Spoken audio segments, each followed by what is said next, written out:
السلام عليكم ورحمة الله وبركاته. بسم الله الرحمن الرحيم. الحمد لله رب العالمين. الصلاة والسلام على رسول الله صلى الله عليه وسلم. እቺ የቲም ከዚህ በፊት በቪዲዮ ለቀንላችሁ ሐሳቡን ተረድታችሁና ተቀብላችሁ ፍቃዳችሁ ሆኖ እጃችሁን ዘርግታችሁ እኛም ተቀብለን ባላፊነት ሰርተን ለማስረከብ እየቆረጥነው ነው። ይሄ ሁለት ስቴፕ ነበረው። የመጀመሪያው ስቴፕ ቤቱን ያው የመጀመሪያው ጊዜ አይታችኋል፣ ብዙ ቀዳዳዎች ነበሩ። ስለዚህ ከዝናብና ከፀሐይ ለመከለል የተወሰነ ነገር ተደርጎ ከዛ በኋላ ነው ወደዚህኛው ሽፍት አድርገን መቀጠል የጀመርነው። አሁን በእንደዚህ አይነት ሁኔታ ቤቱ እዚህ ደረጃ ላይ ደርሷል። ከዚህ በኋላ የፊኒሺንግ ነገር የሚቀረን የቀለም ብቻ ነው። የቀለሙን ኢንሻአላህ ከአንድ 3 ቀን በኋላ እንጨርሰዋለን ብለን እናስባለን። እንግዲህ ለዚህ ነገር ሐሳብ የሰጣችሁ እጃችሁን የዘረጋችሁ ሁላችሁም አላህ ጀዛውን ይክፈላችሁ። ምክንያቱም ሁለት ነገር ነው፣ አቅመ ደካማ ረድታችኋል፣ የቲሞችን ረድታችኋል። ስለዚህ አላህ በጀነት ለእናንተም ቤቱን ይገንባላችሁ፣ ጀነትን ያስገባችሁ። አሰላሙ አለይኩም ወራህመቱላሂ ወበረካቱ። ቢስሚላሂ ረህማን ረሂም አልሐምዱሊላህ ረብል ዓለሚን ወሰላቱ ወሰላም አላ ረሱሊላህ ሰለላሁ ዐለይሂ ወሰለም። ኢንሻአላህ ይሄ እንግዲህ ለእናታችን የጀመርነው ቤቱ በእናንተ መዋጮ አደራችሁ ያው እዚህ ላይ ውሏል። አልሐምዱሊላህ ረብል ዓለሚን እኛም አማናችን ከሚወጡ መሀል አላህ አድርገን እስከ መጨረሻ ቀለሙን ፏ አድርገን ውስጥ ኮርኖሱን ጨርሰን የምናስረክብላቸው ይሆናል። አሁን ሁሉም ነገር አልቆ በዚህ መልኩ ፏ ብሎ አምሮበታል። ቤቱ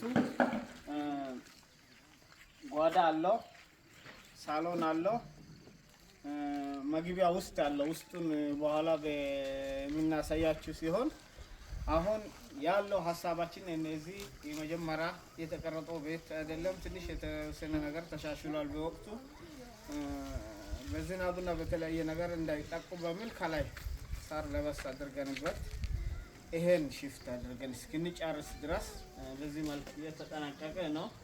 አልሐምዱሊላህ አሁን ቤቱ ይሄን ይመስላል። አልቆ ደግሞ ሙሉን መረጃ የምንልክላችሁ ይሆናል። አላህ ይጠብቃችሁ። አሁን ሌላ ምንም መዋጫ አያስፈልግም።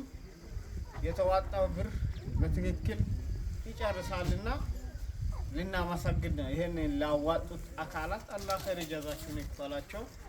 እንደዚሁም ለቀጣዩም ለሚያስፈልገን ነገር ከጎናችን ሆኖ እንደሚታገዙ ጥርጥር የለንምና ለአሁኑ አልሐምዱሊላህ ይሄው ሁሉንም ነገር የሚጨርስ ቀሪ ገንዘቡም አለን። አላህ ላዋጡት ሁሉ ኸይር ጀዛቸውን ይክፈላችሁ። ሰላም አለይኩም ወራህመቱላሂ ወበረካቱ። ኢንሻአላህ ውስጡን በአላህ ፍቃድ የማሳያችሁ ይሆናል። ኢንሻአላህ ውስጡ ይሄን ይመስላል። ይሄ ሳሎን ነው። ሳሎን ከመግቢያ ያለው ሳሎን ነው። አልሐምዱሊላህ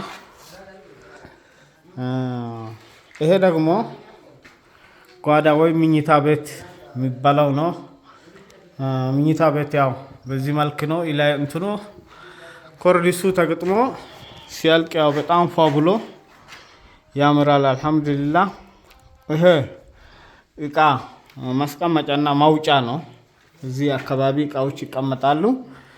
አንዳንድ ሲሞቅባቸው አካባቢ ሙቀትም ስለሆነ ሲሞቅ በዚህ በኩል ሌላ ማውጫ በርም አለው። አልሐምዱሊላህ አሁን ጠቅላላ መስጂዱ በማለትም ቤቱ አውፍ ባሉኝ ቤቱ በዚህ መልክ ነው ያለው።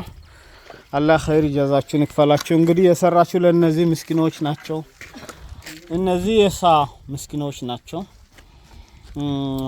ይሄም የሳ ነው፣ ደረሳ ናቸው። ዱአ አድርጉላችሁ አላህ ሂዳያ እንዲሰጣችሁ።